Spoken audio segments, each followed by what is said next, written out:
another webinar by Walla Poland, which is the Polish affiliate of the World Institute for Action Learning. My name is Tom, and I will lead this webinar for you. Let me know down in the chat box if you can hear me, if you can see me well. I had some trouble launching this webinar for some reason, but I noticed you guys started your conversation. So just let me know if you can hear me, if you can see me. As you have noticed, this webinar will be in English. It's the first international webinar in quite some time that I'm leading, because I'm based in Poland. As I can see most of the people that are here, but I can see some people from England and from other countries as well. So it's great that you guys all are here. Okay, you guys can see me and hear me. Excellent, excellent. So as you know, probably we're talking about action learning and developing high-performing teams. Now, there's one thing I have to tell you. I have bad news. I let some of you guys know in the email blast, I think I sent yesterday in the morning, that Jack Appleby from the USA would join me and present one of the tools he uses in his action learning sessions. But last night he emailed me and he said he has some family issues that he has to address, so he will not be joining me tonight. Unfortunately, he's open to doing another webinar in quite some time, but tonight he unfortunately will not join us. Sorry about that. So I will be presenting you with my tools that I personally use in my team coaching sessions. Okay, let me turn on the presentation and tell you what will happen. Hold on one second. Okay, this is the presentation that we will use, and we have time until 10 p.m. my time, Polish time. So it's about an hour, roughly 60 minutes. I will try not to keep you longer here. And this is the agenda for tonight. So first, I will tell you what action learning is in a nutshell, because as usual, we have some people here who are experts in action learning, and I can see my action learning coaches that I trained in the School of Action Learning that I run in Poland. I can see you guys here, but I know we have some people here who are not experts in action learning and maybe don't know much about action learning yet. We always have people like that in the webinar, so I will very quickly tell you what action learning is so that we all understand the context of the entire webinar. And then I will give you 3 models of teamwork, so to speak. 3 models that present what high-performing teams are characteristic of. And these are the models that you can use in your team coaching sessions, in your workshops, in your facilitation. They're pretty useful. So I'm basically giving you these models. I will be telling about them in a very sort of not superficial, but I will not be going into details, because I will tell you where you can find them, so you can Google them and read in details about them. But I will tell you about them so you can understand the context of the tools that I will be talking about later on. And then I will tell you about how action learning coaches work to develop high-performing teams, and what tools I specifically use in my team coaching sessions to make my teams work more effectively, more smoothly, and in a more just pleasant way with more satisfaction. And then at the end, hopefully, we'll have some time for the Q&A session. Now, if you have some questions on the way, make sure you save them for the end. So just note them down. Make sure you have a pen and paper right beside you, because it's a lot easier for me to just give you the content, tell you what I have to tell you, and then answer your questions. I'm like a typical man. I can do one thing well at a time. So I will focus on giving you the content, and then I will reply with some questions to your questions. Was one more thing I wanted to say. What was I going to say? All right, I forgot. Anyway, if it comes to my mind, I'll just tell you. Okay. All right. If you have any technical problems, let me know down in the chat box. All right. Sometimes it happens. So if you experience any problems, you can use another browser. If you stop seeing me or anything like that, let me know. Maybe there will be a problem on my side. I will try to deal with that too. It happens sometimes as well. Okay, let's do it. So number one, what is action learning? So when people ask me what action learning is, I usually tell them action learning is a process. It's an intensive process in which a small group, 5, 6, 7 people of as diverse backgrounds and competencies as possible, is working on a complex and urgent and important challenge, a problem. Now, what is important in this work is that they focus on questions that will seek the core of the problem, the roots of the problem, that will trigger their creativity and will foster smooth, effective communication. Now, this team takes real actions and learns from those actions. Now, learning in action learning, I understand very concretely. I understand action learning or learning in action learning as increasing the quality of work. That's basically what action learning is all about, and what learning is all about. The general reflection and finding out truth about yourself, about other people, about reality, the nature of the challenge. It's very, very useful and it's very important. But in the end, we try to nail down those reflections and conclusions to our everyday work and think about how we can work more effectively, more smoothly, in a quicker way with more satisfaction on the basis of what we have learned. So basically, learning is increasing the quality, the effectiveness, and satisfaction from work. That's what action learning is all about. So in a nutshell, you could say it's a process for designing solutions to important problems, and at the same time, it's a process that allows people to become better and better at what they do as leaders, managers, or team members. Now, what is important for me is that action learning is very, very compatible with some research and very practical observations as far as teamwork is concerned. So now I will give you 3 models that I personally always keep in mind when I work with my teams. And I try to search for these characteristics to make sure they are working as effectively as possible. So the research number 1 I wanted to tell you about is the research from Google. Some time ago, Google conducted their project Aristotle. And if you go to Google, I mean the browser or the search engine, and if you type in Google research teams project Aristotle like the philosopher, you will find details. But in a nutshell, Google figured out that there are 5 basic, most important characteristics of high-performing teams. And number 1 is the most important one. There is a large gap between the rest of them. But basically, these 5 that you can see right here on the slide, they are the foundation of high-performing teams in Google. Psychological safety means that I, as a team member, I have this belief that if I make a mistake, it's not going to be held against me, but it will be an opportunity for learning. Now, dependability means that I, as a team member, I know that when my colleagues say that they will do something, they will do it. They will deliver what they are supposed to deliver. And I can count on them. I can depend on the rest of my team. Structure and clarity means I know the roles. I know who does what, why. I know when I should go to which person, in which situations. Should I use whose expertise? 4, meaning means that what I do is personally important for me.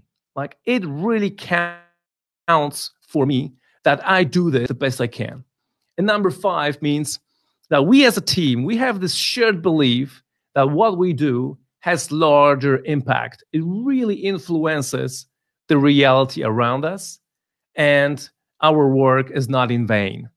Now, you could say in business organizations, it's pretty obvious, right? Everybody's work should be not in vain, should be impactful and meaningful, but it's not always the case, unfortunately. And I personally know teams who do not share all of these characteristics. But what I can do is help them create their environment in the best possible way, keeping in mind what they can influence and what they can't influence, so that these characteristics are there to the to the highest possible extent.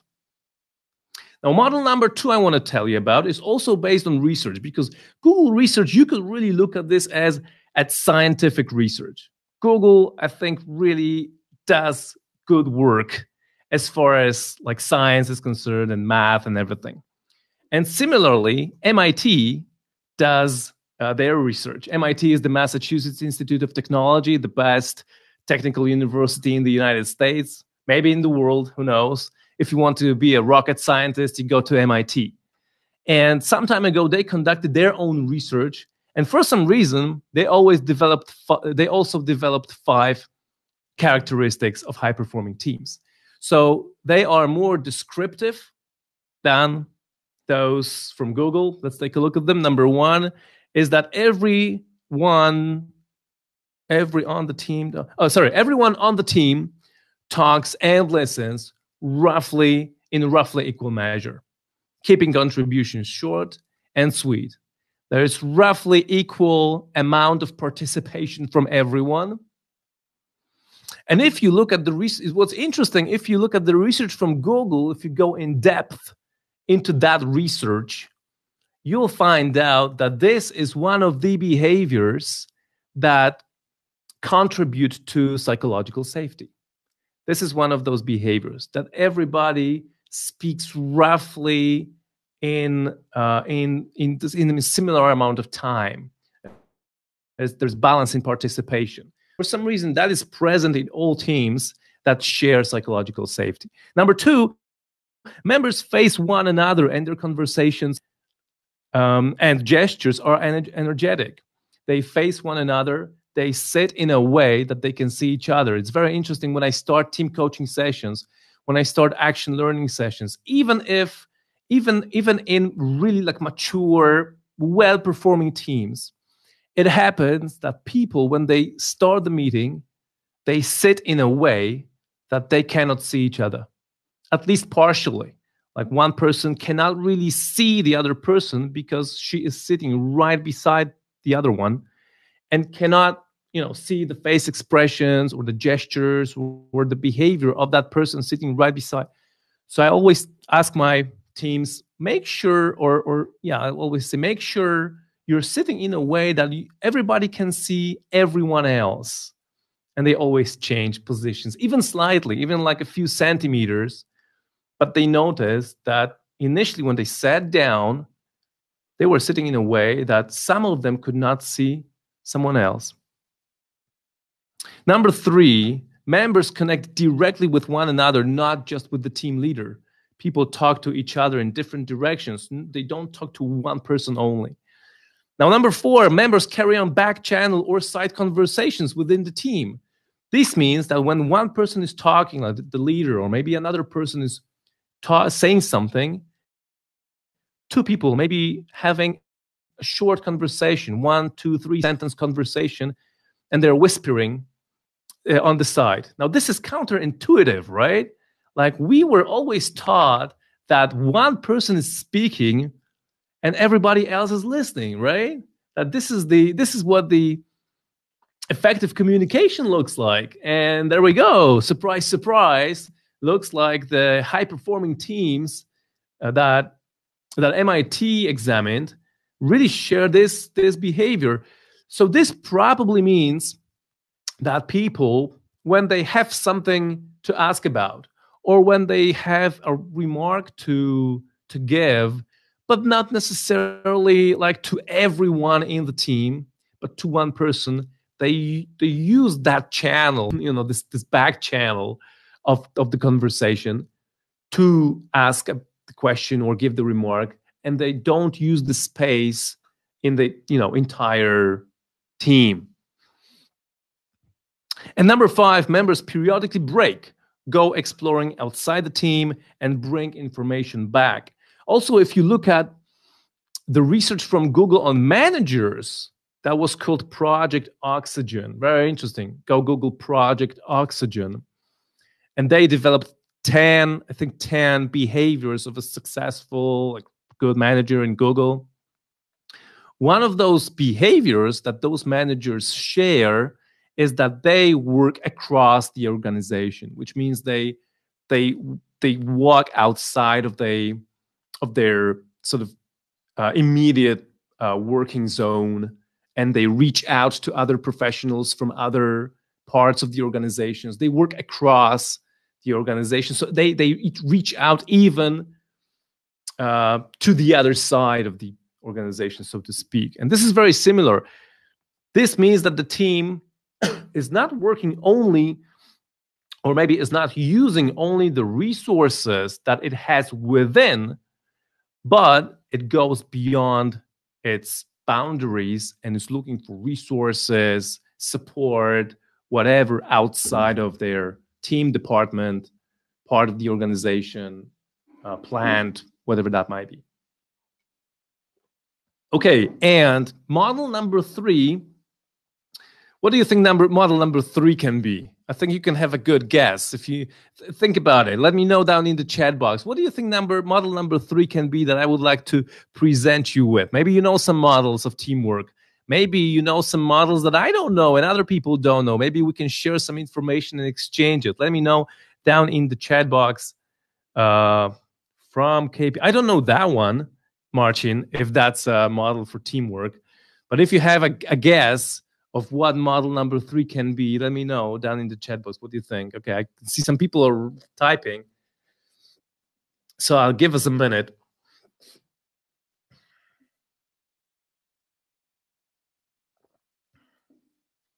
Lenciani, Grażyna says, okay, that's a popular model. Lenciani's dysfunctions. Any other guesses? Not really. Okay, well, let's take a look. Yes, it is Lenciani. Patrick Lenciani some time ago developed this model of team dysfunctions. And for some reason, he has 5 characteristics of low-performing teams. But we can obviously change them into high-performing teams. Congratulations, Grażyna. This is not based on research. This is just Lenciani's guess. This is just his observations, his experience. And it's kind of obvious, yet it makes sense. But please remember, all these models are just models. They do not constitute for the 100% of the reality. The life is always richer than any model, any theory. And like in Lenciani's case, there has been some criticism over his model. So I try not to stick to any particular model, but I try to look at different ones to sort of, combine my view on the reality of high-performing teams, so to speak. So Lenciani helps, definitely. It's a useful model. And he says that absence of trust is number 1 dysfunction. And an absence of trust, in his understanding, is exactly the same as psychological safety in Google. It's exactly the same. He actually differentiates between trust and vulnerability-based trust. So if you go read Lenciani, you will notice that I don't think he names it psychological safety, but he describes it in exact same terms as people from Google. So fear of conflict would be number 2, and of course it means like subject conflict, like content conflict, not interpersonal conflict. But the dysfunction would be that people don't discuss, they don't like argue over some things, but they agree to some proposals too soon, and then the solutions are too weak. Number 3 would be lack of commitment. It should be lack of commitment, not lack commitment. Although that could be a verb as well. Teams lack commitment. That's the dysfunction.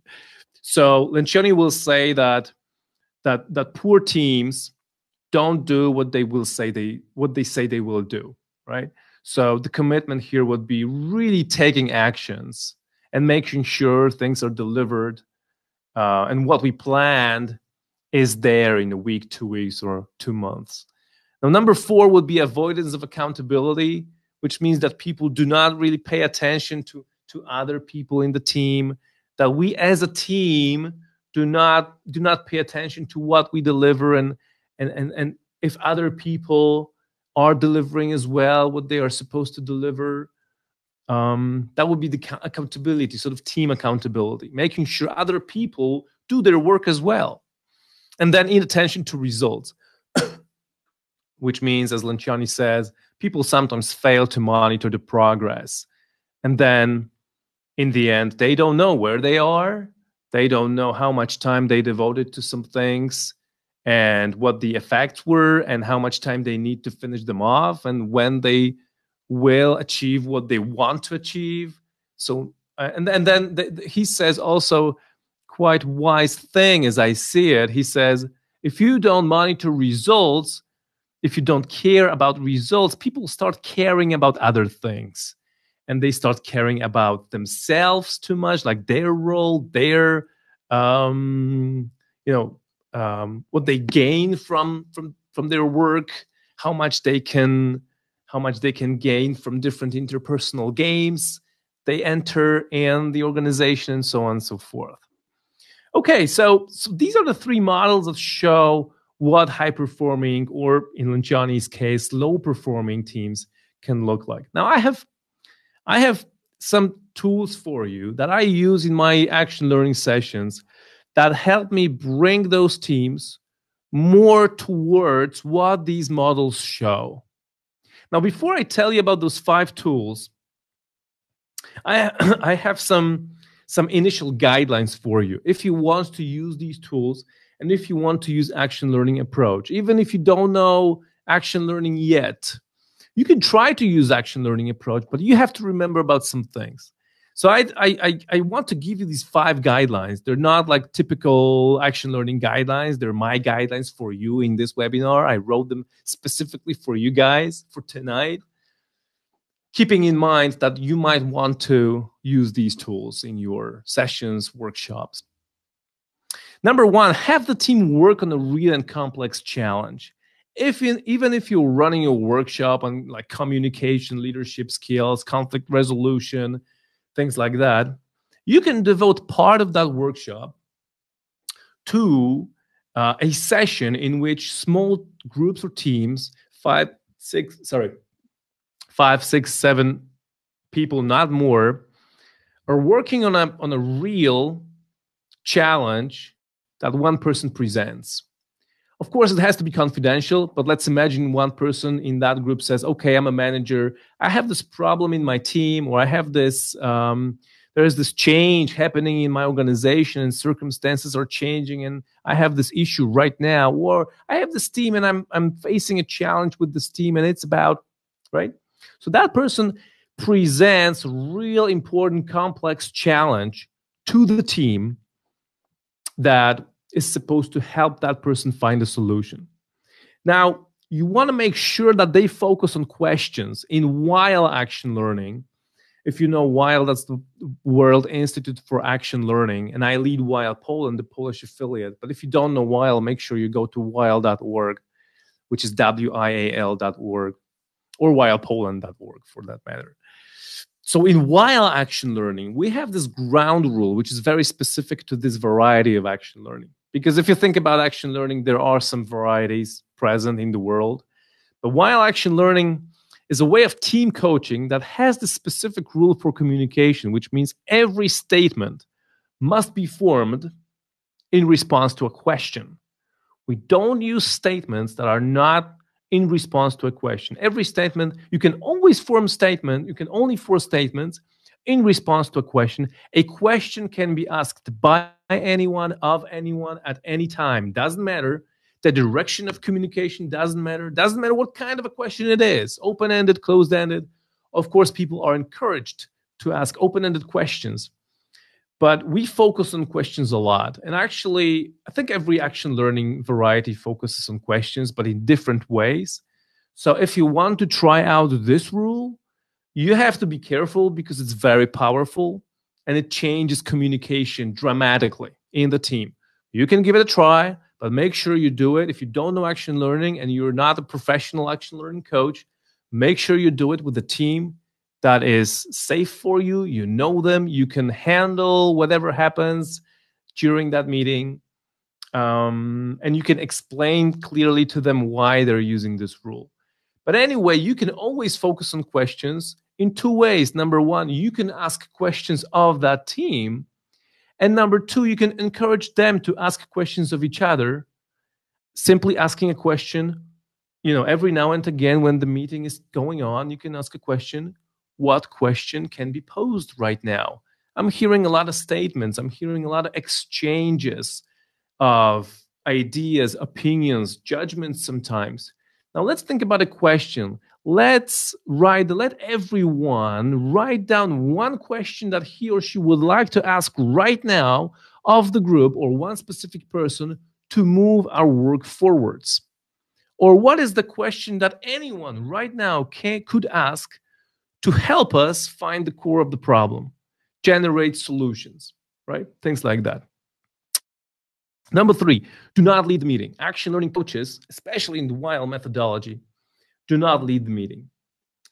The meeting is the group's meeting, but the role of the coach is to let them work and observe and intervene to foster learning. Number four, intervene whenever I see an opportunity for learning. So the session could begin, you have this team, 5, 6, 7 people, somebody presents a challenge, and you say, okay, well, who has the first question, for example? That's how we begin the session in WILE Action Learning. And you let the team work, but you observe them very carefully to make sure that whenever there is an obstacle, a problem in communication, a lot of statements, a lot of judgment, a lot of, initial possible solutions or ideas that are not in response to the core problem, but are just in response to the symptoms. Whenever these things happen, you intervene and you say, hold on, let's stop for a moment. Let's take a look at what we're doing, what we can learn from this part to move our work forwards in the next 20 minutes, 30, 40 minutes, whatever the duration of the meeting is.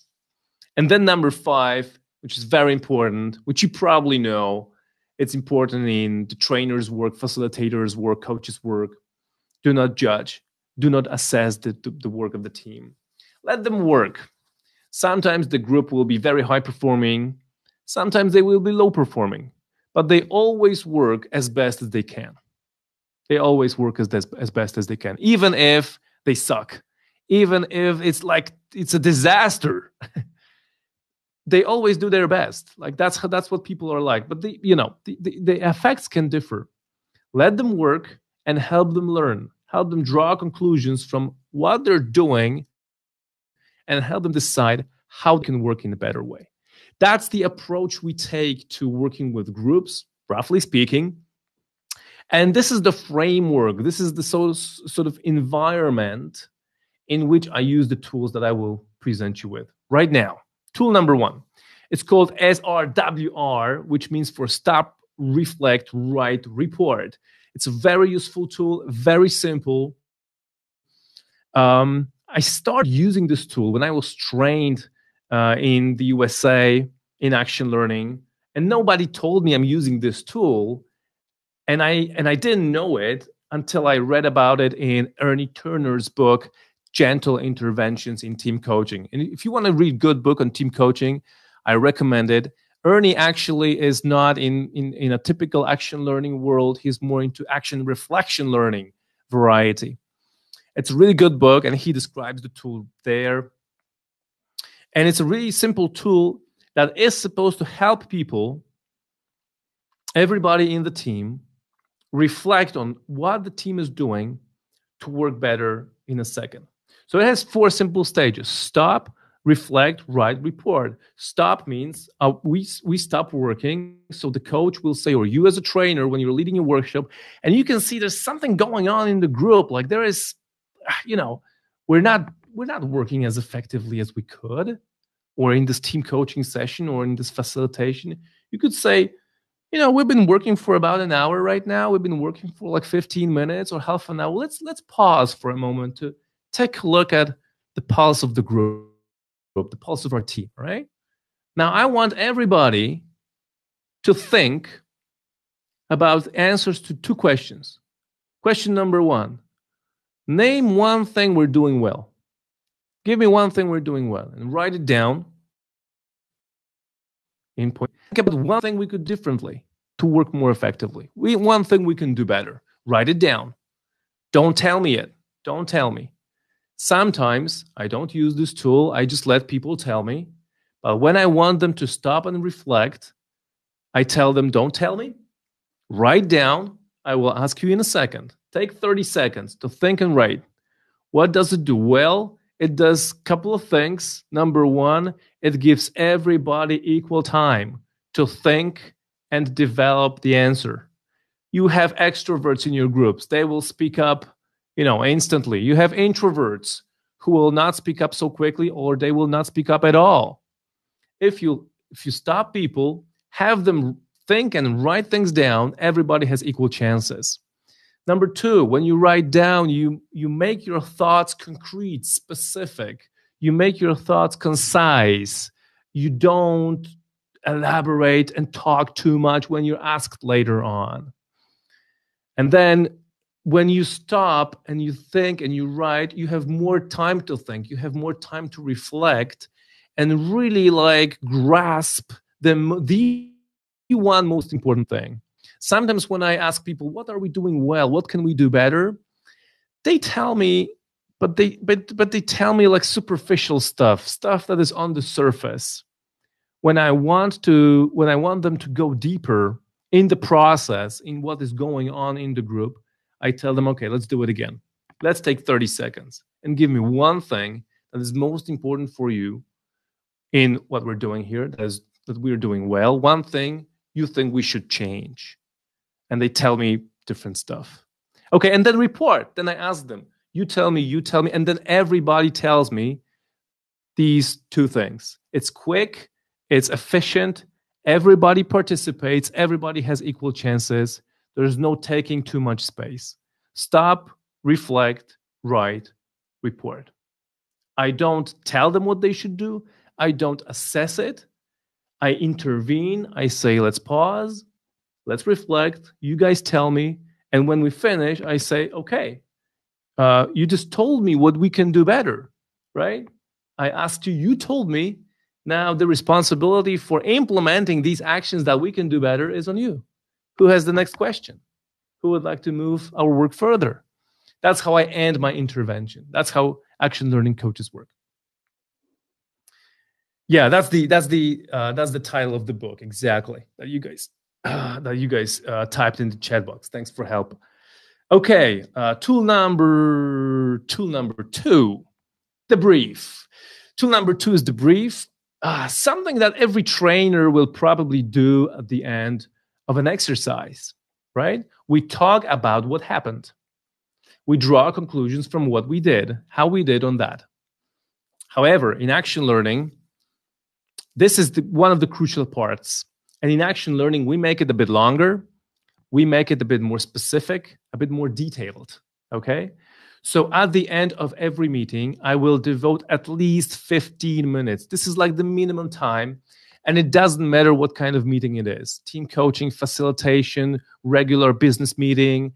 I don't lead regular business meetings. But when I'm observing regular business meeting and then people want me to help out with their learning, I will tell them save at least 15 minutes, maybe 20 if it's a longer meeting, maybe 25 if we really want to focus on that, to talk about how the meeting went. All right. And I could ask some of these questions, all of these questions and more. What shall we do after this meeting? What is the plan after this meeting? In action learning, there is at least in wild action learning, there is no session not behind. There is no session without an action plan. We do not finish a session without a clear plan of actions. So I ask, what will you do after the session? What will everybody in the team do after the session? Who will do what? When? How are we going to monitor the results? Next session, I will ask you what you have done until, that session. How will we know? How can we capture this plan so we can relate to it in the next session? Action plan, always at the end of action learning, crucial. Number two, what did we aim to achieve? What was the goal for our meeting? What did we want here, and how did we do on that? And what are the conclusions from that? What are our learnings from, the agenda, the plan for the meeting, and the final result? Now, what helped us in this meeting? What did we do best? What were some obstacles in the meeting? What could we have done differently? I never ask, what did we do poorly? What did we do wrong? I never ask these questions. I don't want people to think that they're doing something wrong, because that's not the point. The whole concept of right and wrong is not within my sort of framework of thinking. I always tell them, what can we do differently? What can we do better? It's kind of the same thing, but they don't start complaining about what they did poorly. Actually, what happens, people have such a strong tendency to talk about what went wrong in their mind, that even if I ask, what do you think we can do better? Or what do you think we could have done better in the meeting? They will tell me what they think went wrong. Oh, because we focused on that, and we should have done that, and we devoted too much time to this and that. And I said, hold on. Can you say, on the basis of that, on the basis of what you're saying right now, can you tell me what do you think we can do better next time, or what we could have done differently? Now, number 6, I could ask, what have we learned about communication, cooperation, teamwork? Number 7, how can we work differently next time around? What skills did we see used in this meeting? Skill development is pretty important in while action learning. People give each other feedback at the end as far as, their skills were concerned. But this is the most general questions that I could use to draw people's attention to the skills they used in the meeting. What skills did you see used, and who did it, and what was the impact of those skills on our work? And I could use many other questions in that debrief. So this is number 2. Again, no feedback from my side, really. I don't give any. I sometimes give team the feedback, but not in this moment. This is not the moment for feedback. This is the moment for people to reflect and tell me and tell each other about their conclusions that concern their work. Number 3, what, so what, now what? One of the most useful models for coaching interventions. Now, if I talk, when I run the school for action learning coaches, School of Action Learning here in Poland, we have this module. We talk about difficult situations with the group, difficult situations in coaches' work, and we often use this model to think about how the coach could react to different situations that can happen. So this is a really simple model, but the use of it really requires practice and I guess experience. At least that's what I observe in new action learning coaches. They need time and practice to get used to this tool, even though it's so simple. 3 steps. In that what stage, I want to draw the group's attention to the way of their working, to the behavior that is happening in the group, or the tendency. Now, in the so what stage, I want to ask about impact of that behavior or that tendency. And in now what, I will ask about the next steps. So imagine there is a lot of judgment. There's a lot of judgment in people's communication, right? So I could ask the question, now, how are we doing asking questions with curiosity? How are we doing with our openness to different ideas, to different thoughts, different perspectives? How are we doing on that? And people will tell me, okay, we're doing okay. We're not doing okay. We're doing poorly with that. There is, the level of openness is pretty low here. I say, okay, if it's low, now what is the impact of that on our effectiveness? Well, it probably stops us from seeing the entire perspective on the problem. It may stop us from developing some breakthrough solutions, some unconventional solutions. then I will say, okay, well, what can we do to mitigate that tendency? How can we work differently so that there is less of this behavior and more of curiosity, openness, inclusion of different ideas and opinions and so forth? When there is like intensive communication, people talk over each other, they shout, I will say, let's pause for a second. So how are we doing? What is the quality of our communication? What do you think is the quality? If you know, on a scale from 1 to 10, where are we? Oh, we are at 4, maybe 5 at best. Well, what is the impact of that? Well, we're not, we're not sharing enough information, and some people are dominating. Maybe some people are not participating. Well, what can we do to bring more equality in participation? What can we do to bring the level of communication higher, and so on? I'm giving you another example would be the one that is on the slide. I started thinking about different examples. There's one on the slide. One is the balance of participation.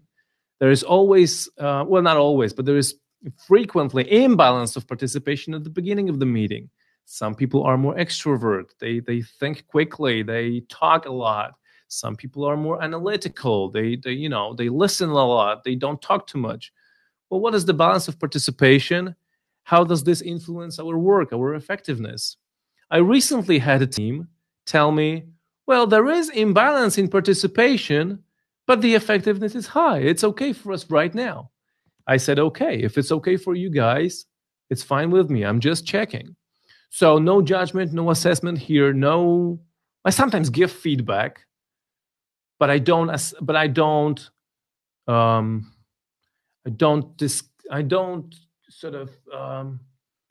argue with the team. I'm not trying to tell them that I know better. I just ask them, and then I say, okay, is there anything we can do to bring this to another level? Okay, that's how I use this tool. What's now really useful in difficult situations. But again, if you want to use it, make sure this sounds as natural as you can in a given moment. This is the most crucial part. And it's basically, as you can see, it's based on questions. And step number 1, step number 2, step number 3, all of these are questions. How are we doing with something? What is the level of something in number 1? What is the impact in number 2? What are the next steps in number 3? Okay, number 4, Dale's Pyramid, something you guys know very well if you are coaches, like executive ICF coaches or something. Robert Dilts is a very prominent person in the world of NLP, I guess, and coaching, things like that. So this is his classic pyramid, I think.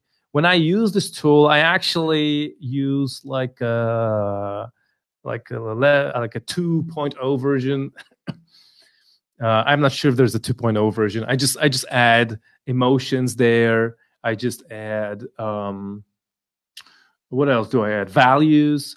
So basically, the idea of this pyramid shows that certain areas can be changed quicker, easier than others.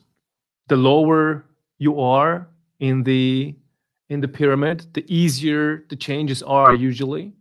But also, it shows that the higher you go in the pyramid, the larger the change will be if that area changes. So if you change your environment, is that going to change your skills, beliefs, or your identity? If you move to another town or you paint your room a different color, it might, right? It might influence that. I'm not saying no, but the change will be a lot larger to all of these areas if you change your identity or your beliefs. If you change your beliefs, you might start learning new skills. Your behavior may change, and you may start living in a different environment, right? Seeing different people and so on. So this is important when you work on an individual problem. If you work on organizational problems, it may be useful too. It may be useful too, but it's especially useful when someone presents their individual challenge. And what often happens in teams especially like among specialists, engineers, sometimes managers, like low-level managers, frontline managers. I shouldn't say low-level, frontline managers. They will ask questions that are purely informative. Who, when, in what situations, how much, etc. And we sort of lack questions that are deeper, stronger, more powerful. So they ask questions about environment, behavior, and skills. And there are few questions about what you think about it, why you think so, how do you know this is true? So what are your emotions around it? What do you think causes these emotions, right? How would you feel if that happened, right? And then identity or purpose. Why do you do it? Who do you feel you are in this situation, right? Who do you feel the other party is in this situation? Like if you were to use a metaphor, how would you describe it? These questions play an important role. I'm not saying these are the only questions we should ask, but I use this tool sometimes. I come to the flip chart, I quickly draw this this pyramid, or I have it prepared beforehand, before the session, and I ask questions like these. Now, dear team, my group, at which level do you think most of our questions land? So they look and they say, well, we ask mostly about the environment and his behavior. So what is the impact of this? Well, we learn a lot. We analyze the situation. We seek the core of the problem. We exchange information. What are we gaining? We gain a lot of information about the whole situation. But what are we missing? Well, looking at this pyramid, we might be missing, maybe some information about how he feels, about what he thinks about his boss and his relationship and the whole system and stuff like that. So, dear team, what do you think? What other levels would be useful to use in our discussion here? What are some examples of questions that could be asked in the next 20 minutes? Things like that. So I basically draw their attention. It's like I actually use this tool in combination with the what, so what, now what model. So I will present the pyramid to the team and use the what, so what, and now what. I will say, where are we on this model? Like, where are our questions? What is the impact of this? What are we gaining? What are we missing? Why is it important that we ask such questions? But what could we gain? What would be the value of adding some other levels? And what levels do we want to add? What questions do we want to ask? And so on and so on. So what I do in my coach's work is exactly the same what John Whitmore does in his coach's work. If you know John Whitmore, he's the author of Coaching for Performance. In Polish, that would be Trening Efektywności. That would be in Polish. So John Whitmore is the guy that presented everybody with the GROW model, the most popular coaching model, I think. And so he, in his book, if you read Coaching for Performance, Whitmore underlines two things all over his book: raising awareness and like promoting accountability. Raising awareness, promoting accountability or responsibility. That's what I do with my teams. I say, take a look, tell me what the impact is, which means broaden awareness, see more, and then take responsibility for your work. You decide how you want to work. There's pyramid. And the last one, CIA model. I think the simplest model, but pretty powerful, because in team meetings, it happens that the team complains a lot about stuff that they have no influence over. No influence over because there is some, large change in the corporation, or, the top management, the board of directors has decided something, and, they can't change it, but they will discuss it. Okay. And then that turns into wishful thinking sometimes, right? Discussing things, expressing ideas that will probably never happen, but it would be great if we only had this or that, and if only that person acted in a different way, we would be in a totally different place. And right? That's how team meetings sometimes go.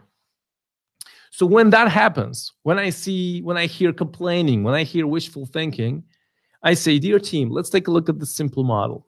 right? It's called CIA. So, you know, we have these areas in life or at work that we have full control over.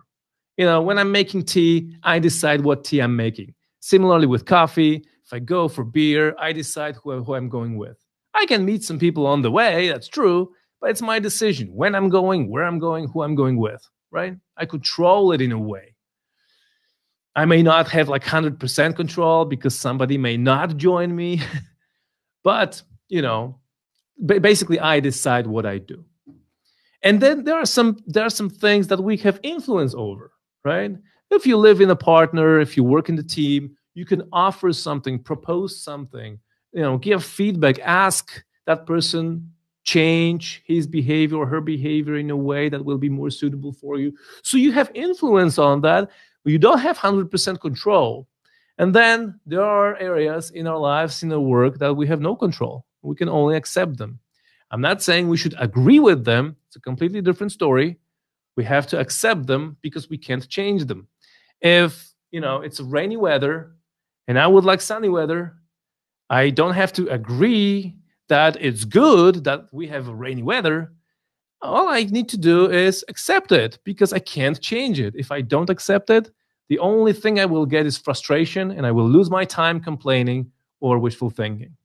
So, dear team, if you think about our decision, where are we right now? How are we doing working on the scope that we control or we have influence over?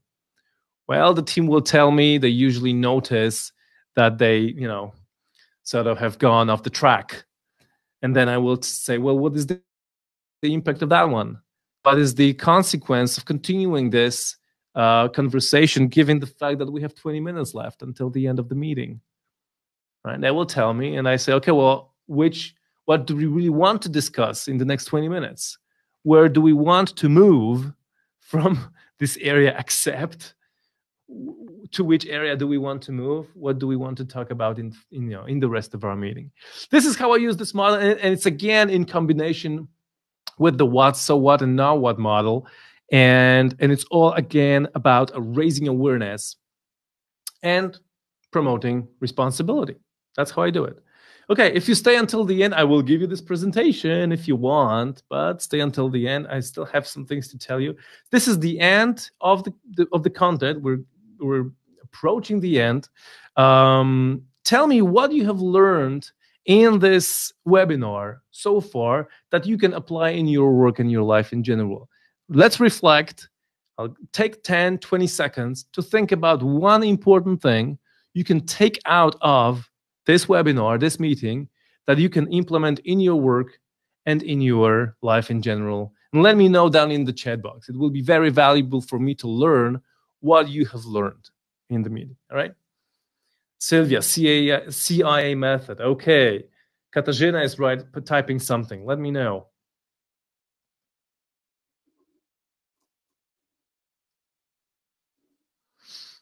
Make sure you type your answers, even if your English is not perfect. The language doesn't matter. My English isn't perfect either. So just type in. Make sure it's kind of understandable, but you don't worry about grammar or anything like that. Debrief method. Okay. Intervene more frequently if needed. Absolutely. I love this thought. What is the question that anyone right now could ask to help us with the problem? Exactly. Awareness and responsibility. Yeah, that's not me. That's John Whitmore. Debrief, Dale's Pyramid, and CIA. While in Polish, in English is a big difference. I'm curious about the difference, Piotrek. Yeah. SRWR method. Okay. 3 models of group work. Yeah, you can actually use these 3 models and show them to the team and discuss them with the team. That's useful too.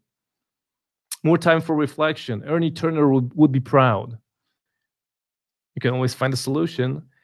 Definitely. And in the session, in an action learning session, we don't always find the solution, but we always identify some actions that can bring us closer to a solution. That's what is beautiful in action learning. In the session, don't look for solutions like the final solutions.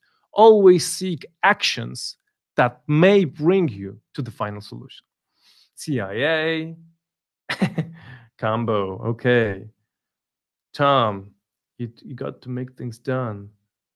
From the previous meeting. Anna, I'm not sure what you mean. You got to make things done. I'm concerned. Okay. What's the what now what? Great tool to implement yeah, exactly. I agree. I love how much you guys are writing. Mostly Polish people. I can see there are some people from other parts of the world on my list, but they're not typing. Maybe they're shy of their English. This is the phrase that you present us that your coach always told you. Oh, you got to make things done. Oh, yeah, right. B. Carson told me in relation to the group. Yeah, when I'm working with the group, make sure the group you gotta get the job done. Yeah, that's what she said. You have to get the job done. Yes. When I asked my mentor about the relationship between learning and action, so she said learning is very important, but you have to get the job done. You have to deliver a solution. Okay, you guys are beautiful. So many reflections. Thanks so much. Before we end, next webinar will be on October the 9th at 11 a.m. A change. We'll test that. We'll see how that goes. Some people told me that 9 p.m. is not too comfortable because they take care of the kids and it's a family time. So we'll see how this goes. October the 9th, I think it's Wednesday, 9 a.m. CEST, so Polish time, 11 a.m. October the 9th, 11 in the morning. And it's going to be about how to prepare before a team coaching session. I will notify about this via email. It will probably be in Polish. We'll see about that, but I'm planning this in Polish. So save the date, mark it in your calendars, and I will let you know about the details in the email. Also, you guys asked me about the School of Action Learning that we run in Poland. If you are not from Poland and you're interested in learning action learning and becoming a certified action learning coach that is certified by WILE, so you should go to wial.org, wial.org, and then just contact them through that website, and you can read about details. You can go to wilepoland.org to find about the certification in Poland. We still have places for the edition in autumn, which will be at the turn of October and November, and then the edition in December. Still have places in both. So if you want to know more about details, or if you want to sign up, either go to wilepoland.org and then School of Action Learning, or just let me know directly via email. I will give you my contact information in a moment, and we have some time for questions. Thanks, John. It's great that you were here. We still have some time for questions. Let me know the questions in the chat box, and in the meantime, I will give you the link to the presentation. You can download it if you want. Make sure you use it wisely, but you can use it. I like to give you guys these resources because I believe we should all learn and we should all benefit from what we know. We're going to die in a few years after all. I'm going to die. Well, not too soon, hopefully. But in like 50, 60, 70, 100 years, we'll all be dead. So why not learn from each other? Why not develop our skills as much as we can? Okay, here's the URL. Here's the presentation. Click here. Okay. This will be visible for a few minutes. So somewhere on the top of your screen, you should see a green bar with like click with a K. Sorry. Okay, I'm not going to correct it. It's click with a K, but it's Polish typo. Anyway, let me know if you have some questions, and remember, your English doesn't matter. I still have time for you. How do you choose the members of the group for your AL sessions? Really good questions. I make sure the group is not too large, 5, 6, 7 people, as diverse as possible. So diverse competences, diverse backgrounds, ways of thinking, personalities. And also, if it's like an organizational problem, I talk with the sponsor of the problem owner. So I talk to the problem owner. I say, hey, these are characteristics of a really good group. Now you tell me what will be your fellowship of the ring, metaphorically speaking. Who you think we should have in the team that will help you solve the problem in the best possible ways. But let's make sure it's not too big a team. It's diverse, and these people can work well together. If it's more like a learning platform, if I use action learning more for like development of managers or talent development, I don't really talk to the problem owner, because then people usually they bring their individual problems. There is no like organizational or team problem. So I just make sure it's a diverse group, not too big. And the diversity is the key. And it's good if people want to do it, if they're not forced. They're not nominated from by the organization, but they really are motivated. How do you decide when to intervene and how often? Great question. I really like this this question that I read in another good book about action learning. If you want another good book about action learning, go to Amazon and you can buy Skipton Leonard and Arthur Friedman, Great Solutions Through Action Learning. Great Solutions Through Action Learning. From that book, I found out the answer to your question, John. I read this question: what will be the difference if the team discusses this behavior? What will be the difference for them? Will this difference make a difference in their work, so to speak? So I'm observing the team, and I ask myself, what is more important? Their discussion about the problem, or their discussion about what is going on between them, the process, the communication, participation, and so on. Sometimes there is a problem in communication or participation, or like the atmosphere or whatever. But what is going on about the problem is really important, and I don't intervene. And another time, I will intervene because that process, the behavior, the tendency I see in the team is more important. So I will ask myself this question: what will be the difference for the team if I intervene? If it's a large difference, I will intervene. If it's a small difference, I can see a problem, but the discussion about the problem is more important. I'll save it for the end. I will ask the question I wanted to ask, but I will ask it at the end of the meeting. Joanna, what do you mean by a problem owner? A person from a given organization responsible for it? Pretty much, yeah. That's a good description of a problem owner. Actually, in action learning, we say problem sponsor. I think in agile methodologies like Scrum, they talk about problem owners. Of course, you can work with team problems, department problems, organizational problems, individual problems.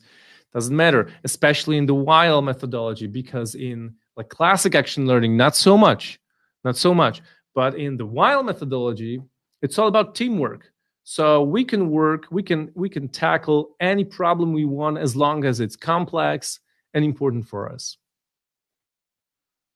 In Scrum, a product owner. Okay.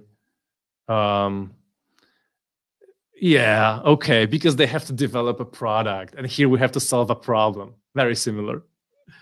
Okay, do you brief people about the specific of asking? Absolutely. I almost never begin action learning sessions ad hoc, which means I always prepare people for action learning. Unless I'm doing a demo, like tomorrow I'm going to Warsaw to do a demonstration for one of the companies that are inviting me, and then I will probably, ask somebody to say about the problem that they have, the issue. But I always prepare people before, and I do a quick workshop, even 1 hour, 2 hours, 3-hour workshop on asking questions. The first ground rule I said, statements, questions, types of questions. We train it a little bit. It doesn't help too much. If you prepare people before the session, it doesn't help. What it does is it lets you refer to it when you work with them. Okay, so they will probably work in a similar way. The habits are too strong, but what it will do, it will allow you to say, remember in the preparation we talked about these types of questions. Remember we did that exercise. How could we use this in our coaching session right now? This is the benefit of the preparation. Plus, it sets the environment, it sets the sort of the ground for them. They feel safe. They know what to do. They know what to expect and what will be expected of them. These are the benefits of the preparation. But the quality of the teamwork is very similar, whether you do it without the preparation or with preparation. Okay, guys, it's 7 minutes past 10, and it's high time we finish. I got to go to sleep. I have kids, and I have to drive them to the kindergarten tomorrow. Thanks so much for being with me tonight. Save the date for the next webinar. It's again October 9th, 11 in the morning. Let me know if you have any questions or issues related to our webinars, our meetings, School of Action Learning, whatever. And keep safe. Take good care. Thank you so much for being here. I really love that you guys are here and we can exchange some energy and have a good night. Okay, as usual, I'll take a look if you guys are writing something that I should see. Thanks to everyone. Good to hear you too, Radek. Thank you, Sonia. Thank you, Piotrek.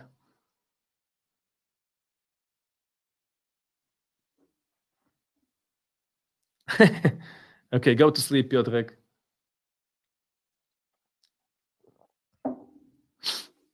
Thanks, Anna. Okay. Thank you. Thanks, everyone. Again, good night. I'm finishing the meeting, and make sure you contact me. If you have any questions, don't hesitate to email me or call me if you have any questions, doubts, or anything that you want to ask about. Okay. Thanks again. Have a good night. Bye-bye.